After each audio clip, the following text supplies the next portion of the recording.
오늘 주신 하나님의 말씀은 이사야 30장 1절에서 17절까지 말씀입니다. 제가 1절에서 3절까지 읽도록 하겠습니다. 여호와께서 이르시되 패역한 자식들은 화 있을진저 그들이 계교를 베푸나 나로 말미암지 아니하며 맹약을 맺으나 나의 영으로 말미암지 아니하고 죄에 죄를 더하도다. 그들이 바로의 세력 안에서 스스로 강하려 하며 애굽의 그늘에 피하려 하여 애굽으로 내려갔으되 나의 입에 묻지 아니하였도다.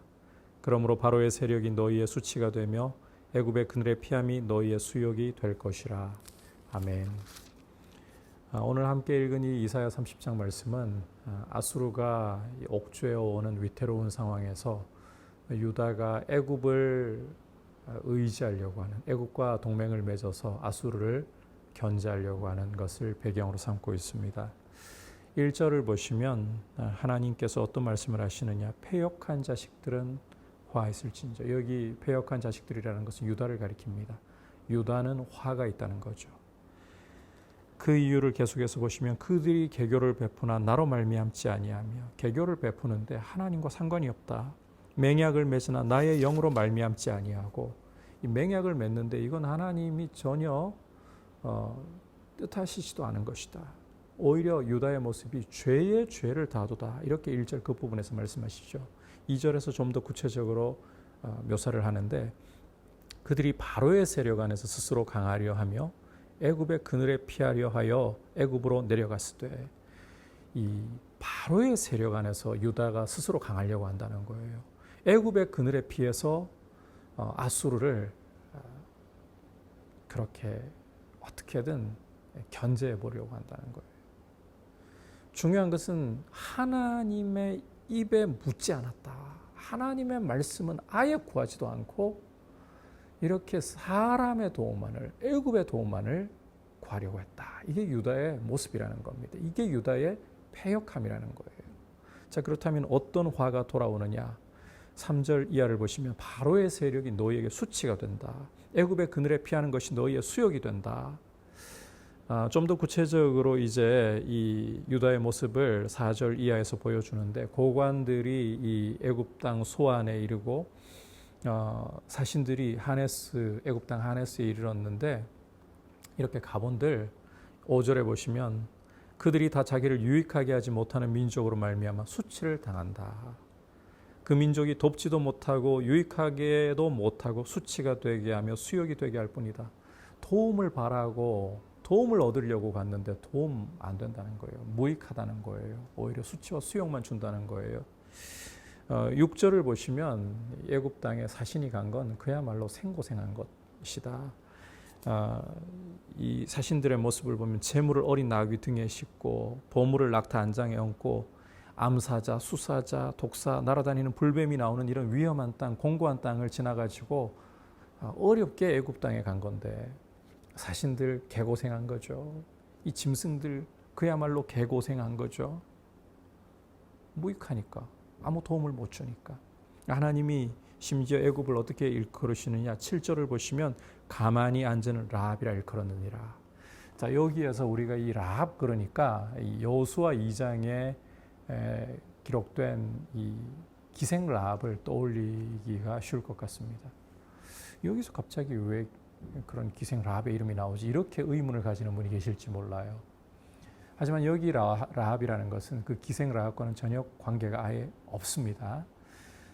고대 근동 지역 사람들은 검푸른 물 아래, 큰 바다와 같은 검푸른 물 아래 큰 용이, 거대한 용이 있다라고 믿었습니다. 그리고 이 용이 자기를 분노케 한 사람들을 죽이기 위해 바다에 큰 파도를 일으켜서 배를 파손시킨다. 그래서 이 고대인들은 이 바다와 같은 큰 강과 같은 큰 물과 이 고대 용, 이런 그 아래 살고 있는 용을 거의 일치시켜서 생각을 하곤 했습니다. 그 검푸른 물, 큰 물 아래 살고 있는 용의 이름이 리워야단 혹은 라합이라고 불렸습니다. 그래서 여기 라합이라는 건 바로 그 용을 가리키는 거예요. 그래서 고대 근동인들에게 이 큰 물, 그러면 그 거대한 용과 이 이미지가 합쳐집니다. 그래서 사람의 힘으로 넘어설 수 없는 혼돈의 세력, 이게 고대 근동인들의 사고였습니다. 그런 전설을 믿고 있었던 거예요. 라합이라고 한다면 큰 힘을 가지고 있고 큰 능력을 나타내 보일 수 있어야 됩니다. 그런데 가만히 앉은 라합, 거대한 힘을 가지고 큰 능력을 보여야 됩니다. 아무것도 못한다는 거예요. 덩치만 컸지 아무짝에 쓸모도 없다는 거죠. 애굽이 바로 그와 같다는 거예요. 조롱을 해버리시는 거죠. 자, 이제 8절부터는 하나님께서 이사야 선지자에게 이제 가서 백성 앞에서 서판에 기록하고 책에 써서 후세에 영원히 있게 하라. 어떤 말씀을 쓰라고 하시느냐. 대저 이는 패역한 백성이다. 거짓말하는 자식들이다. 여호와의 법을 듣기 싫어하는 자식들이다. 어느 정도로 이 패역하고 거짓말하고 하나님의 법을 듣기 싫어하느냐. 선견자들에게 선견하지 말라. 하나님의 말씀 전하지 말라는 거예요. 선지자들에게 바른 것 보이지 말라. 듣기에 부드러운 말만 해라. 거짓된 것만 보여라. 그리고 너희도 바른 길 떠나고 첩경에서 돌이키고 이스라엘의 거룩하신 일을 우리 앞에서 떠나시게 하라. 선지자들 보고 하나님 말씀 아예 전하지 말라. 하나님을 우리 앞에 절대 두게 하지 말라. 이런 패역함을 보실 때 하나님이 어떤 심판을 하시느냐. 지금 유다는 압박과 허망을 믿고 있잖아요. 하나님의 말씀을 업신여기고 있잖아요. 그래서 이 죄악이 13절에 보면 마치 무너지려고 터진 담이 불쑥 나와 순식간에 무너진 같게 되리라. 이 죄악이 가져오는 결과는 순식간에 무너짐이고 망함이라는 거예요. 하나님께서 14절을 보시면 이 나라를 유다를 무너뜨리시려고 하는데 토기장이가 그릇을 깨뜨린 같이 이 그릇이 잘못 나오면 하나님은 토기장이는 그릇을 아끼지 않고 깨뜨려 버립니다. 이처럼 하나님이 이 유다를 깨뜨리신다. 그래서 이 깨진 조각을 가지고 뭔가 쓸 수 있을 만한 용도가 있을까? 아예 없다. 이게 14절입니다. 15절을 보시면 하나님의 백성이 돌이켜서 조용히 있으면 구원을 얻을 수 있어요. 잠잠하고 신뢰하면 힘을 얻을 수 있어요. 여기 조용히 있어야, 잠잠하고 신뢰하여야라는 것은 하나님의 말씀을 붙들고 조용히 하나님만을 의지하는 모습, 하나님의 말씀만을 붙들고 잠잠히 하나님을 신뢰하는 모습을 가리킵니다. 그것이 구원이고 그것이 힘이라는 거예요. 하나님의 백성에게 있어서. 그런데 오히려 아니라 우리가 말 타고 도망갈 것이다. 이게 낫다. 그렇게 본들 하나님께서 이 아수르를 들어서 심판하시는데 아수르의 이 쫓는 자들이 더 빠르다. 그리고 한 사람이 꾸짖으면 1000사람이 도망하고 5이 꾸짖으면 너희가 다 도망하고 남은 자는 산 꼭대기에 깃대 같고 산마루 위에 기치 같다. 딸랑 산 꼭대기에 하나 서 있는 기치 같다. 깃발 같다. 그렇게 철저하게 황무하게 하나님이 쳐버리시겠다. 여러분 오늘 이 말씀을 통해서 눈앞에 보이는 힘이 거대해 보이고 능력이 커 보인다고 그것을 의지하려고 하고 하나님의 말씀에 귀를 기울이지 않는 것은 정말 헛된 일이고 무익한 일이고 결국은 수치와 수욕이 돌아오는 길이다. 오늘 말씀을 통해 이 사실을 보여주고 있잖아요. 하나님 백성은 하나님의 입에서 말씀을 구해야 되는 것입니다. 하나님의 말씀을 들으려고 해야 되는 거예요. 하나님의 말씀을 업신여기고 거짓과 헛된 말에 믿음을 두고 하나님께 등을 돌리는 것은 하나님 백성에게 수치와 수욕과 이런 깨어짐을 도망가도 소용없는 그런 철저한 파멸을 가져올 뿐이다. 하나님의 백성은 15절에서 보았듯이 조용히 잠잠히 하나님의 말씀을 붙들고 말씀을 신뢰해야 되는 것입니다. 하나님을 신뢰해야 되는 것입니다. 오늘 이 말씀이 우리 한국교회의 현 상황을 생각나게 합니다. 우리 한국 교회가 과연 하나님의 말씀에 정말 귀를 기울이고 하나님의 말씀을 구했나?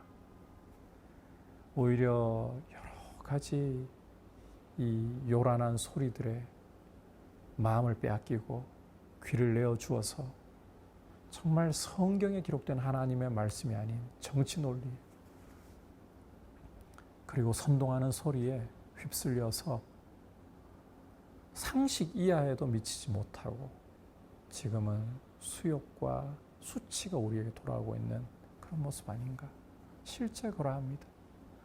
지금은 코로나 사태 이후에 특히 이 광화문 발 코로나 상황 이후에는 이제 교회는 그야말로 일각에서 쓰는 표현을 따르자면 사망 선고를 받았다. 그 정도로 형편없이 추락을 해버렸습니다. 더 이상 변명할 말도 없습니다.